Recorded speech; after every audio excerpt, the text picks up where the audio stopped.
You've seen the images, the candy-colored domes of St. Basil's, the formidable red walls of the Kremlin, the sheer scale of Red Square, Moscow. A city that feels more like a fortress of history, a symbol on a map, than a place where millions of people actually live, work, and dream. We're often shown the postcard, but what's the real price of the stamp? What lies beyond the imperial grandeur and the Soviet echoes? I promise you, by the end of this journey, you'll understand not just what to see in Moscow, but what it truly feels like to be part of its rhythm, from its frozen winters to its vibrant heart.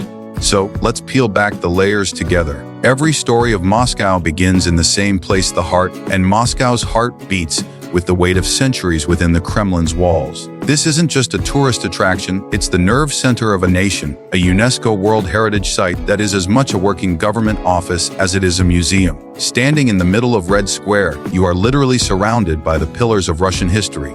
To one side, the Kremlin towers, their ruby stars watching over the city. To another, the almost surreal fairy tale form of St. Basil's Cathedral. Each of its 9 onion domes is unique, a chaotic yet beautiful masterpiece that legend says cost its architect his sight, so he could never create anything as beautiful again. The square itself, with its immaculate cobblestones, has been the stage for everything from imperial coronations to massive military parades that shaped the world's geopolitical landscape. But for a Muscovite, this historic epicenter plays a different role. It's the backdrop for national celebrations, the place you take visiting relatives, the setting for the extravagant New Year's markets that light up the dark winter nights. It is both a global symbol and a local landmark. But Moscow's architectural story is not confined to this one square. The city is a living museum. You can trace its history just by looking up. The famous Seven Sisters, 7 colossal skyscrapers built under Stalin punctuate the skyline. They are monuments of ambition, designed to project Soviet power. Yet today, they house apartments, a university, and a hotel. Imagine living inside a piece of history like that. These Stalinist monoliths stand in contrast to the elegant neoclassical mansions of the old nobility, and now they are joined by the gleaming glass and steel towers of the Moscow International Business Center, a testament to the city's modern, capitalist pulse. This blend is what defines Moscow, a city that never tore down its past but simply built the next chapter right alongside it, creating a horizon that tells a story of empire, ideology, and relentless ambition. Now, let's go deeper literally. To understand how Moscow truly functions, you have to go underground. The Moscow Metro is not just a subway system. It's often called Stalin's gift to the people, an underground art gallery designed to prove that even the common worker could be surrounded by palatial beauty. And they were not exaggerating. With over 200 stations, many of them are masterpieces of art and architecture. Forget the purely functional sterile tunnels you might be used to. Here, you'll find stations adorned with crystal chandeliers, intricate mosaics depicting heroic Soviet achievements, bronze sculptures, and walls lined with polished marble sourced from across the former Soviet Union. Stations like Komsomolskaya, with its soaring yellow ceilings and Baroque details, feel more like a grand ballroom than a transit hub. Ploshchad Revolyutsy features 76 bronze sculptures, and it's a local tradition to rub the nose of the border guard's dog for good luck. Mayakovskaya, a pre-war Art Deco marvel, has stunning ceiling mosaics celebrating the sky and Soviet aviation. But here's the crucial part that separates the tourist from the resident. This incredible beauty is paired with breathtaking efficiency. It is the lifeblood of this sprawling metropolis. Trains arrive with astonishing frequency, often every 90 seconds during peak hours. It's clean, it's reliable, and it's incredibly affordable. For a flat fare, you can travel across this enormous city. This system makes living in Moscow, a city notorious for its traffic jams, the infamous Praki, not just possible, but practical. While luxury cars may cruise the boulevards above, the real Moscow moves with speed and elegance beneath the surface. This is where the city's heart truly beats, a daily ballad of millions of people moving through halls of marble and light. It's the most spectacular manifestation of a core belief that great art and great engineering should belong to everyone. Grand architecture and efficient transport are wonderful, but what does it actually cost to build a life here? This is where the postcard image of Moscow with its Michelin-starred restaurants and luxury boutiques can be misleading. Yes, Moscow can be an incredibly expensive city if you want the high-end experience. But for the average person, it's a city of surprising financial contrasts. Let's start with the biggest expense: housing. Rent is where you'll see the most dramatic variation. If you want a modern one-bedroom apartment within the Garden Ring, the historical center of the city, you could be looking at prices comparable to many major European capitals. We're talking upwards of 100,000 rubles, or over $1,000 a month. But the moment you move just a few metro stops further out into the vast residential districts, the prices can drop by half or even more. This is where most Muscovites live, in the sprawling neighborhoods of high-rise apartment blocks, creating a completely different, more communal way of life.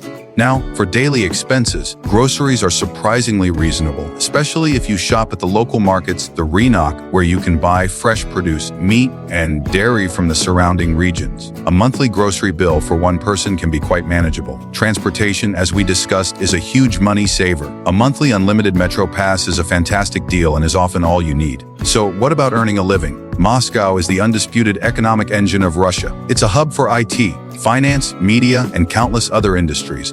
Salaries here are significantly higher than in the rest of the country. However, for an expat, the job market can be competitive. And this brings us to a critical point, often glossed over: the language barrier.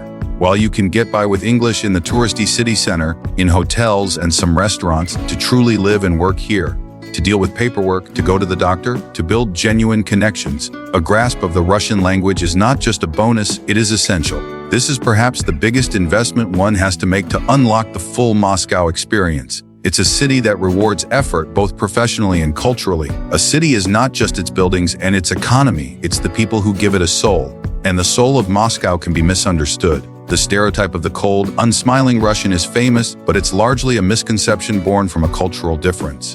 In Russian culture, smiling at strangers is not the norm.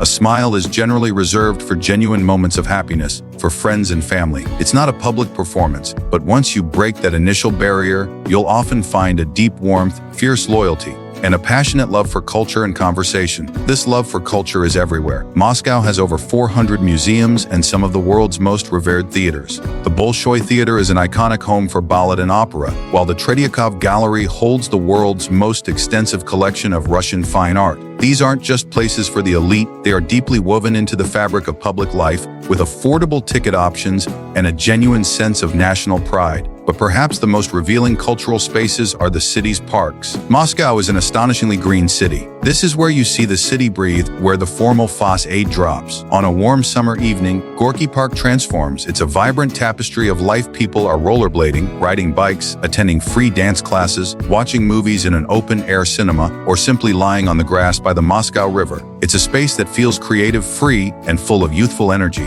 Then there is Vidienka, a place unlike any other on Earth. It's a sprawling, monumental park that was designed as a showcase of Soviet agricultural and industrial achievement. Today, its grandiose pavilions, each dedicated to a former Soviet republic or a specific industry like space exploration, have been repurposed. It's a surreal mix of historical theme park, a recreational area, and an exhibition center. You can spend an entire day just wandering through this vast open-air museum of a bygone era, a place that is simultaneously deeply nostalgic and forward-looking. These green lungs are essential to the Muscovite identity, offering an escape and a sense of community in a city that can often feel overwhelmingly large. You cannot talk about life in Moscow without talking about the weather. The seasons here are not just changes on a calendar, they are distinct acts in a grand play, each demanding a different costume, a different mindset, and a different way of life. Let's start with the most famous, the Russian winter.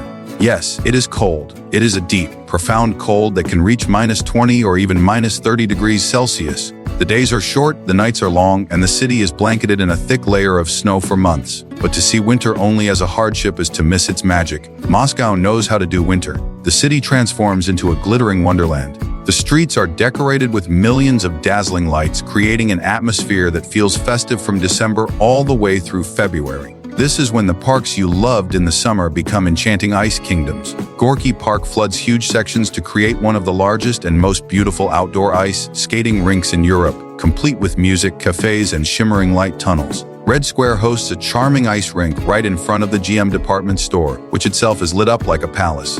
It's a season of resilience, of finding warmth in cozy cafes, of drinking mulled wine at festive markets, and of appreciating the stark, crystalline beauty of a city asleep under the snow. And then, just when you think the cold will never end, spring arrives. It is a dramatic, almost violent explosion of life. The snow melts, the ice on the Moscow River breaks apart, and a wave of green sweeps across the city. The relief and joy are palpable. This quickly gives way to the glorious, but fleeting, Moscow summer. The sun doesn't set until late, and the city embraces the long, warm, white nights. This is the season of the dacha, the summer house.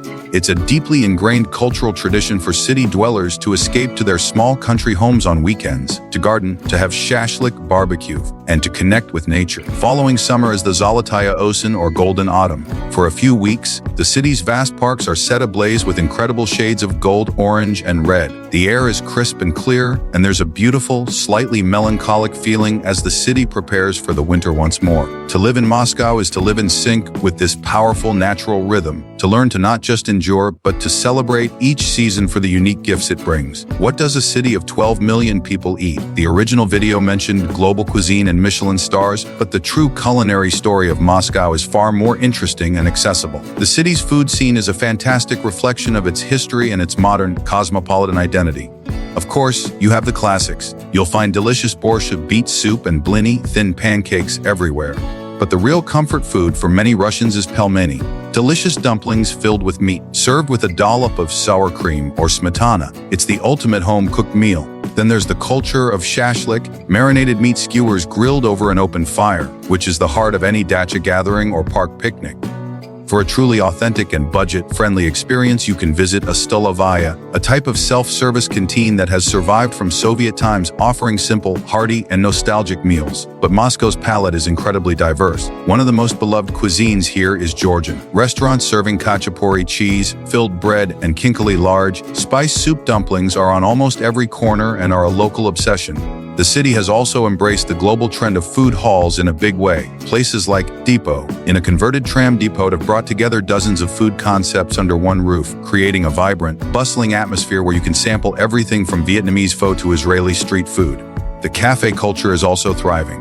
Muscovites love to spend time in stylish coffee shops, which serve as third spaces for work, socializing, and escaping the cold. And what about drinks? While vodka is the national stereotype, you're more likely to see people drinking kvass, a refreshing fermented rye bread drink in the summer, or Moors, a sweet berry drink. The craft beer and specialty coffee scenes are also booming, adding another layer to the city's complex and evolving tastes. To eat in Moscow is to take a journey through history, geography, and modern trends all on one plate. So, with all this history, culture, and energy, what does it feel like to walk the streets day to day? The original video rightly points out that, for a city of its size, Moscow feels remarkably safe, especially in the center. The streets are generally clean, public spaces are well lit, and there is a very visible police and security presence, particularly on the metro and in tourist areas. This creates an environment where you see families with children and groups of young people out at all hours, contributing to a sense of public order. This feeling of security is one of the city's major strengths.